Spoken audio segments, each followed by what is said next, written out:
Hello guys, Ram Ram ji सभी को। तो स्वागत है आपका हमारे आज के एक और नए ब्लॉग में। तो सबसे पहले आप सभी को धनतेरस की हार्दिक शुभकामनाएं। सभी को हैप्पी धनतेरस। तो इस बार बहुत से लोगों को कन्फ्यूज़न थी, 29 अक्टूबर का है या 30 अक्टूबर का है हमारा धनतेरस। तो धनतेरस की जो हमारा शुभ मुहूर्त है वो 29 तारीख को रात के 8:30 बजे तक है।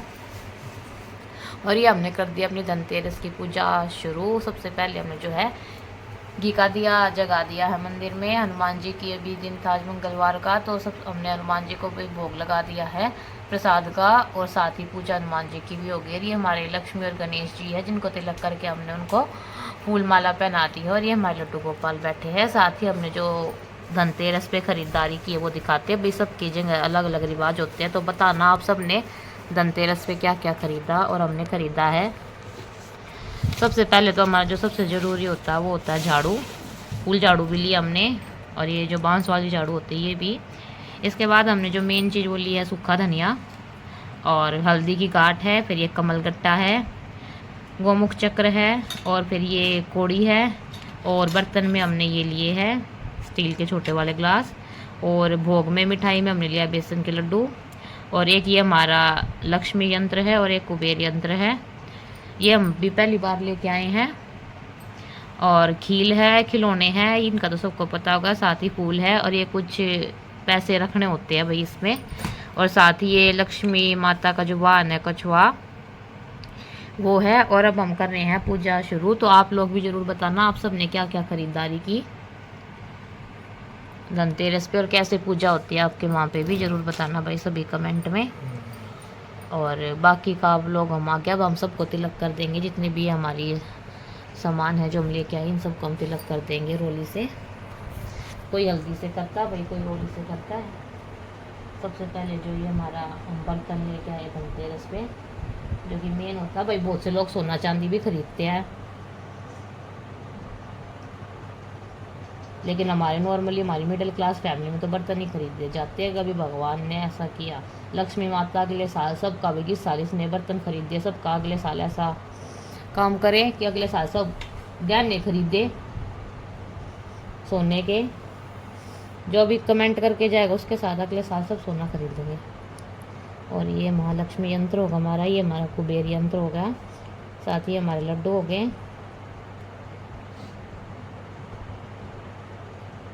बहुत सी चीज़ें मैंने भी पहली बार ली है भाई। मैं मार्केट गई तो सब बोली ये अच्छा होता खरीदना, तो मैं खरीद लाई।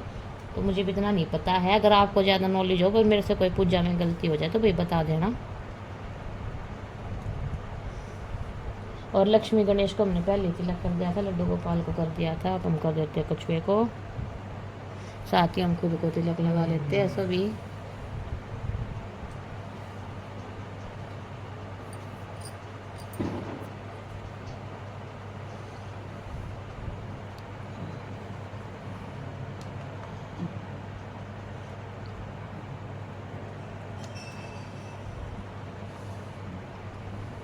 और अब हम कर लेते हैं पूजा अपनी शुरू।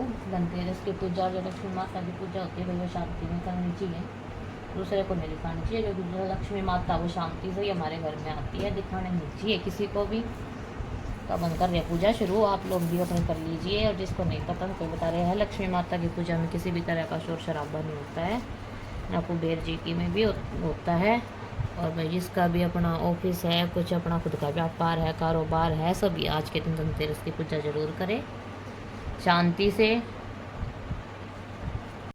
कार्तिक माह में दिवाली का त्यौहार बेहद उमंग और उत्साह के साथ मनाया जाता है। वैदिक पंचांग के अनुसार कार्तिक माह के कृष्ण पक्ष की त्रयोदशी तिथि धनतेरस को त्यौहार मनाया जाता है। धनतेरस के दिन माँ लक्ष्मी के साथ भगवान धनवंतरी की विधि पूर्वक पूजा की जाती है। धार्मिक मान्यता के अनुसार इस दिन खरीदारी करने और पूजा करने से भगवान धनवंतरी की कृपा प्राप्त होती है और जीवन में कभी भी पैसों की किल्लत का सामना नहीं करना पड़ता है। धार्मिक मान्यता के है कि धनतेरस के दिन पूजा के दौरान धनतेरस की कथा का पाठ करके शुभ फलों की प्राप्ति होती है और जीवन के सभी दुखों से छुटकारा मिलता है। धनतेरस भगवान धनवंतरी कथा। पौराणिक कथा के अनुसार कार्तिक मास की कृष्ण पक्ष की त्रयोदशी तिथि के दिन भगवान धनवंतरी का प्रकट हुए थे। समुद्र मंथन के दौरान कई चीजें निकली जिसमें विष और अमृत भी था। इसके बाद समुद्र मंथन के दौरान भगवान धनवंतरी अमृत कलश लेकर प्रकट हुए थे। इसी वजह से भगवान धनवंतरी को के प्रकट होने के रूप में धनतेरस का पर्व देश भर में मनाया जाने लगा। भगवान धन्वंतरी के हाथ में कलश था, इसलिए धनतेरस के दिन सोना, चांदी या बर्तन खरीदना शुभ माना जाता है। भगवान धन्वंतरी को औषधि और चिकित्सा का देवता भी माना जाता है। मान्यता है कि इनकी पूजा करने से सभी प्रकार के रोगों से छुटकारा मिलता है। धनतेरस का पर्व को मनाने की दूसरी कथा जगत के पालनहार भगवान विष्णु के वामन अवतार से जुड़ी है। इस कथा का भागवत पुराण में उल्लेख मिलता है। इस प्रचलित कथा के अनुसार कार्तिक माह के कृष्ण पक्ष की त्रयोदशी तिथि पर वामन अवतार से असुराज बलि से दान में तीनों लोग मांगे थे और देवताओं को उनकी खोई हुई संपत्ति और स्वर्ग प्रदान किया था। इसी वजह से हर साल दिवाली से पहले धनतेरस का त्योहार मनाया जाता है। एक बार यमराज ने यमदूतों से सवाल किया कि तुम न जाने कितने मनुष्य के प्राण लेते हो, क्या तुम्हें कभी मनुष्य के प्राण लेने में किसी प्रकार की दया नहीं आती? यमदूतों ने कहा कि नहीं महाराज, हम सिर्फ आपके दिए हुए निर्देशों का पालन करते हैं। फिर यमराज ने कहा कि बेझिझक होकर बताओ कि क्या कभी किसी व्यक्ति के प्राण लेने में दया आई है?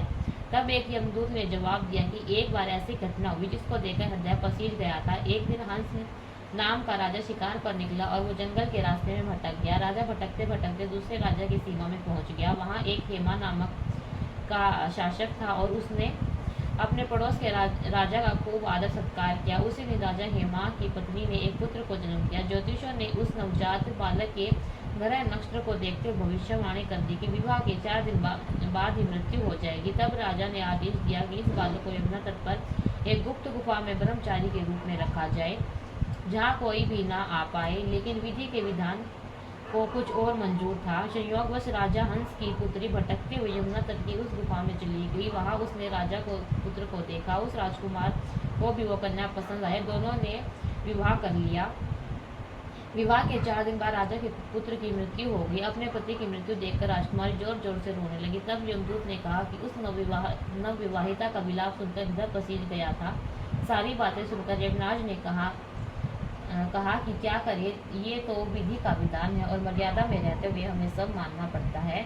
यमराज ने बताया उपाय। इसके बाद यमदूतों ने यमराज से पूछा कि हे महाराज, क्या कोई ऐसा उपाय है जिससे अकाल मृत्यु से बचा जा सके? तब यमराज ने कहा कि धनतेरस के दिन विधि विधान के साथ पूजा अर्चना करने और दीपदान करने से अकाल मृत्यु नहीं होती। इस घटना की वजह से धनतेरस के दिन भगवान धन्वंतरी और माँ लक्ष्मी की पूजा की जाती है और दीपदान करने का विधान है। बोलो कुबेर भगवान की जय, बोल धन्वंतरी भगवान की जय, लक्ष्मी माता की जय। पर सिंदूर से और मुझसे की सवारी, गणेश जय गणेश जय गणेश देवा, माता जकी पार्वती पिता महादेवा। फूल चढ़े और चढ़े मेवा, लड्डुअन का भोग लगे संत करे सेवा। गणेश जय गणेश जय गणेश देवा, माता जकी पार्वती पिता महादेवा। अंधन को आँख देत घोड़िन को काया, बांझन को पुत्र देत निर्धन को माया। जय गणेश जय गणेश देवा, माता जकी पार्वती पिता महादेवा। दीनन की लाज राखो शंभु सुतकारी, कामना को पूरा करो जाऊं हारी। जय गणेश गणेश देवा, माता जकी पार्वती पिता महादेवा। बोलो गणेश भगवान की जय। देखो इधर ये जो सामने जग रहा था दीप, ये हमने तुलसी की सूखी लकड़ियों से बनाया हुआ था जिससे खुशबू हो जाए पूरे घर में।